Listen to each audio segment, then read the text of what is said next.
ইয়েমেনের আনসারুল্লাহ বাহিনী যে কাউকেই ডরায় না তাই যেন আরও একবার প্রমাণ দিল। মাত্র একদিন আগেই হুদাইদা বন্দরে হামলা চালালো ইসরায়েল যুক্তরাষ্ট্র। সেই ক্ষতের 24 ঘন্টা না পেরোতেই আবার দুই দেশে হামলার হুমকি দিয়েছে হুথি বাহিনী। রেডিও তেহরানের অনলাইন সংস্করণ পার্স টুডে জানিয়েছে, গত 5 মে আমেরিকা ও ইসরায়েলের যুদ্ধবিমান যৌথভাবে হামলা চালায় ইয়েমেনের হুদাইদা বন্দরে। সেই হামলায় অন্তত 2 জন নিহত ও 42 জন আহত হওয়ার ঘটনা ঘটে। এরপরই হুঙ্কার ছাড়েন আনসারুল্লাহর প্রচার বিভাগের নাসরুদ্দিন আমের। তিনি বলেন, আমরা ইসরায়েলের এই বোমাবর্ষণের জবাব দেব।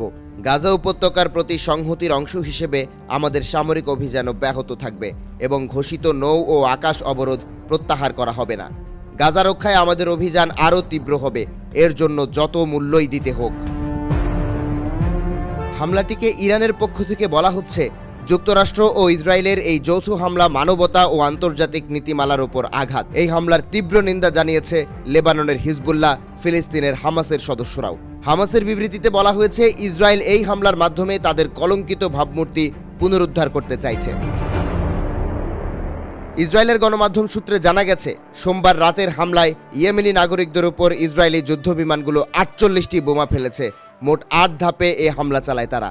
এদিকে ইসরায়েলের হামলার 24 ঘন্টার মধ্যেই হুথি বাহিনীর পাল্টা আক্রমণের হুঁশিয়ারি যে মোটেও অস্বাভাবিক নয় তা নিয়ে কোনো সংশয় নেই সমরবিদদের।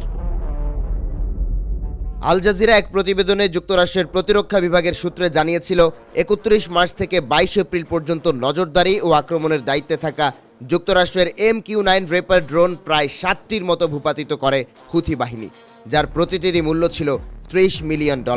অর্থাৎ কোনোভাবেই থামানো যাচ্ছে না হুথিদের।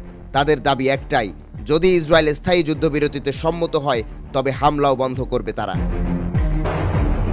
অন্যদিকে Washington institute for near east policy think tank এক প্রতিবেদনে জানিয়েছে, কেবল লোহিত সাগরে ইয়েমেনি বাহিনীর অভিযান নাকি পশ্চিম এশিয়ায় পুরো যুক্তরাষ্ট্রের সামরিক অবস্থানকেই হতবাক করে তুলছে। অর্থাৎ আনসারুল্লাহ বাহিনীর কৌশলের কাছে নাজেহাল হয়ে পড়ছে ট্রাম্প সরকার।